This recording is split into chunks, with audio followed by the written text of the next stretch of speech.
unmitigated co-conspiracies, unmitigated co-conspirators in the genocidal campaign in Gaza, right? Or they're going to appear to be bleeding heart liberals. They have to go back into liberal mode.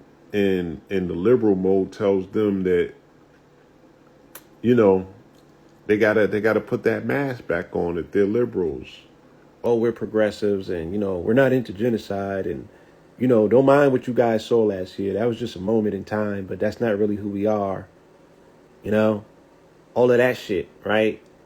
So the liberals are the people that fake care about you, whereas the conservatives and the neocons and everything else, you feel me? They don't have to pretend like they care because they don't.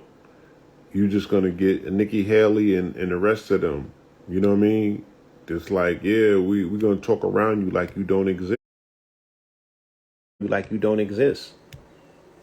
We're not going to get your vote. We're not necessarily coveting it, and we're not going to do the dance that's needed to get it. They like if Trump still stays at 12% of the melanated vote, then that's good enough. They don't expect him to get more, and they don't have a plan in place for him to pander to you for your vote.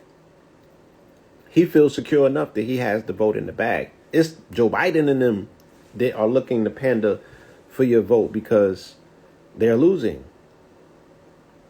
Right? And think about this when it comes to this whole play with the Democrats and how important it is to understand the way that the world operates. Because we have a tendency to put white people into one particular category, and that's far from the truth. Even in American politics, it don't go like that. Right? It don't even go like that.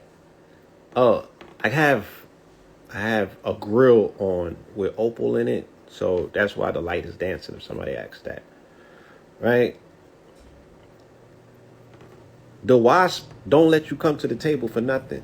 Right? And the WASP is white Anglo-Saxon Protestants. Those are the ones that you can probably look at and say, these are the neocons, the evangelicals, Republicans.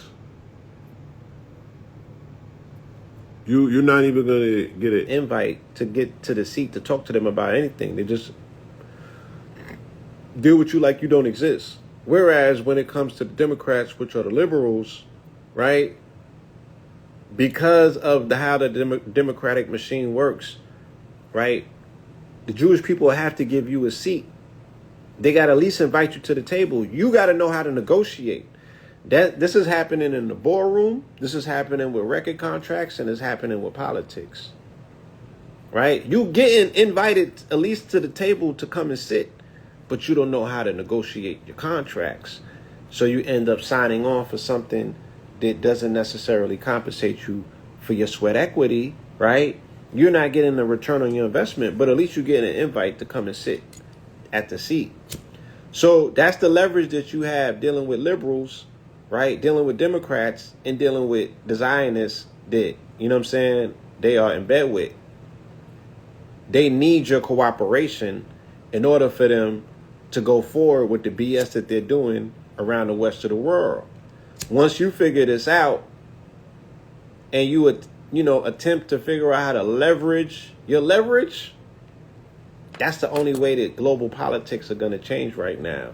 There's nobody else has a card that they can play. The only viable card on the table to be played that's going to sway things is the black vote, if it's properly used, right? The black vote can change global politics in 2024 if it's sold to the right bidder. And look, don't come at me with the puritanical shit, because this is called politics, my nigga. It didn't start with me saying that shit. I'm just telling you this is the only way that it can play out in the favor of melanated people and ultimately the planet. If somebody came up, if Charlemagne the God came today and said, yo, I could deliver 90% black vote to the Democrats for 2024, but y'all got to pull out of Gaza by the end of the week, guess who will be pulling out of Gaza by the end of the week? Guess who will be pulling out of Gaza at the end of the week? Right? This country funds them with the munitions that are necessary for them to fight wars. Let alone, gives them the cover and the support. But the U.S. is pulling out they're pulling out the warships. They're getting attacked by pirates and they're retreating right now as we speak. So something ain't right. The big bad mighty U.S., right, got folded by pirates using drones. And Iran is sending in their battleships and the U.S. is retreating. And then the quote unquote, the Zionists are retreating out of Gaza. And they found tunnels dealing with the quote unquote Hezbollah, right, in Lebanon. Big tunnels.